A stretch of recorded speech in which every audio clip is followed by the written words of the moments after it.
تبارك الذي نزل الفرقان على عبده ليكون للعالمين نذيرا الحمد للہ وکفا وسلام علی عبادہ الذین اصطفیٰ۔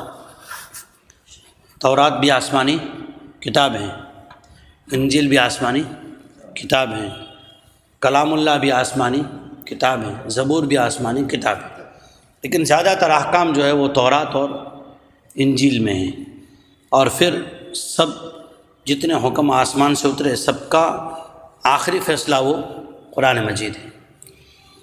مدینہ میں یہودیوں کے اندر ہی دو خاندان تھے، ایک بنو نذیر، ایک بنو قریظہ۔ بنو نذیر مالدار تھا، بنو قریظہ غریب تھے۔ ان لوگوں نے اپنے جو پنڈت تھے نا، ان کے جو عالم تھے اس زمانے کے، ان سے ایک ڈیل کر رکھی تھی۔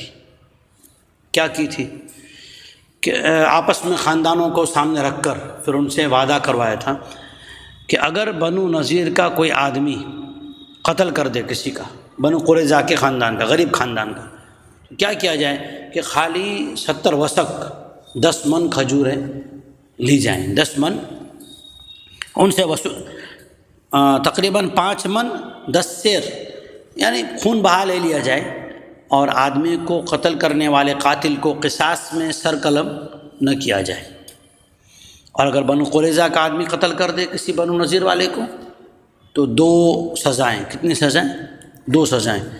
آدمی کو بھی سر قلم کیا جائے، اور آدمی کے خاندان والے اس کو خون بہا بھی دیں، یعنی دیت بھی ادا کریں، جرمانہ بھی ادا کریں، اور آدمی بھی سولی پہ سر قلم کیا جائے۔ تو یہ ظلم ہوا۔ تورات میں ایسا حکم نہیں تھا۔ ہوا ایسا اچانک کہ بنو قریظہ کے ایک آدمی نے بنو نذیر کے ایک آدمی کو مار ڈالا۔ تو بنو نذیر نے جیسا کہ پہلے تھا تو ویسے ہی کہا کہ چلو قصاص بھی دو، یعنی سر بھی قلم کراؤ، دیت بھی دو۔ تو بنو قریظہ والوں نے کہا نہیں، یہ تو سراسر کیا ہے، ظلم ہے، ہم کو تو انصاف چاہیے، اور ہم جائیں گے فیصلہ لے کے کس کے پاس؟ محمد رسول اللہ صلی اللہ علیہ وسلم کے پاس۔ تو ان کی ہوا اڑ گئی، اب کیا کرنا؟ لیکن کچھ منافق تو ہوتے ہیں نا، چمچے لوگ ہوتے ہیں، تو انہوں نے کچھ منافقوں کو ساتھ میں بھیجا اور کہا جاؤ فیصلہ لے کر جاؤ محمد رسول اللہ صلی اللہ علیہ وسلم کے پاس، ہمارے حق میں فیصلہ آئے تو ماننا، نہ آئے تو ٹھکرا دینا۔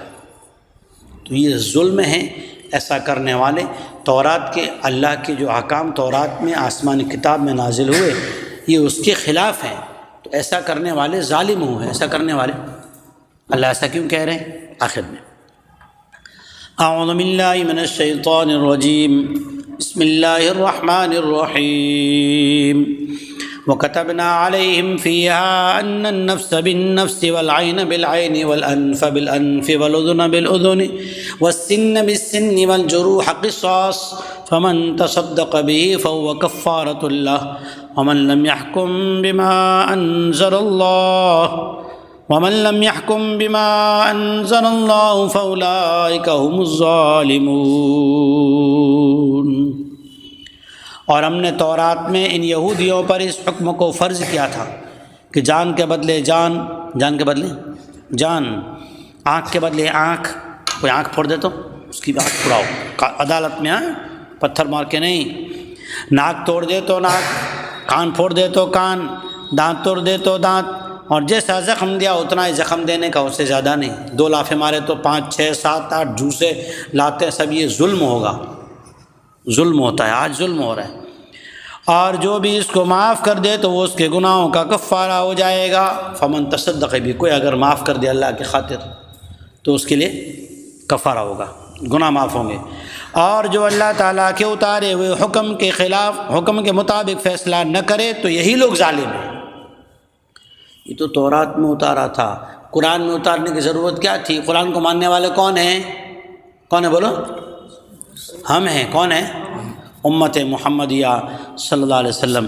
اللہ نے قرآن میں یہ حکم اس لیے اتارا تاکہ امت محمدیہ اللہ کے حکم کے خلاف سازش نہ کرے، ورنہ یہ بھی کیا مانی جائے گی؟ ظالم۔ کیا مانی جائے گی؟ ظالم۔ ظلم کا معنی یہی نہیں ہے لاٹھی لے کے کسی کو مارنا، کسی کا پیسہ کھا جانا، پلوٹ دبا لینا۔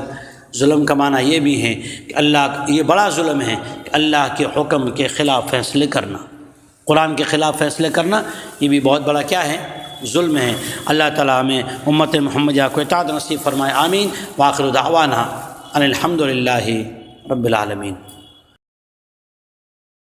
دین کی بات پھیلانا صدقہ جاریہ ہے، ثواب کی نیت سے ویڈیو کو شیئر ضرور کیجیے۔ جزاک اللہ۔